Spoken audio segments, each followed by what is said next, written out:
குளு குளுன்னு காத்து வீசுது. உங்கள் சத்யாவில் குளு குளு ஏசி ஆஃபர். வட்டம் சென்னை பெரம்பூர் தொகுதியில் தாவேக தலைவர் விஜய் பெயரில் 4 பேர் போட்டியிடுகின்றனர். தாவேக தலைவர் விஜய் ஜோசப் விஜய் என்ற பெயரில் வேட்புமனு தாக்கல் செய்திருக்கிறார்.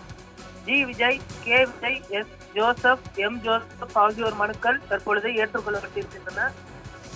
ஒட்டுமொத்தமாக 4 விஜய்கள் தற்பொழுது பெரம்பூர் தொகுதியில் போட்டியிடுவதாக தகவல் வெளியாகி இருக்கிறது. அவர்கள் 4 பேரின் வேட்புமனுக்களும் தற்பொழுது ஏற்றுக்கொள்ளப்பட்டிருக்கின்றன. இதன் மூலம் வரக்கூடிய சட்டமன்ற தேர்தலில் பெரம்பூர் தொகுதியில் 4 விஜய்கள் போட்டியிட்டிருப்பது உறுதியாகி இருக்கிறது. இதற்கு முன்பு ராமநாதபுரத்தில் ஓபிஎஸ் பெயரில் ஒரு சில வேட்புமனுக்கள் தாக்கல் செய்யப்பட்டிருந்தது குறிப்பிடத்தக்கது. இதனால் ஓபிஎஸ் அவர்கள் வெற்றி வாய்ப்பு என்பது பறிபோனது குறிப்பிடத்தக்கது. இந்த முறை பெரம்பூர் சட்டமன்ற தொகுதியிலும் விஜய் பேரில் 4 மனுக்கள் தாக்கல் செய்யப்பட்டிருப்பது குறிப்பிடத்தக்கது. அவர்கள் 4 பேரின் வேட்பு மனுக்களும் தற்பொழுது ஏற்றுக்கொள்ளப்பட்டிருக்கின்றன. இதன் மூலம் வரக்கூடிய சட்டமன்ற தேர்தலில் 4 பேரும் போட்டியில் இருக்கிறார்கள்.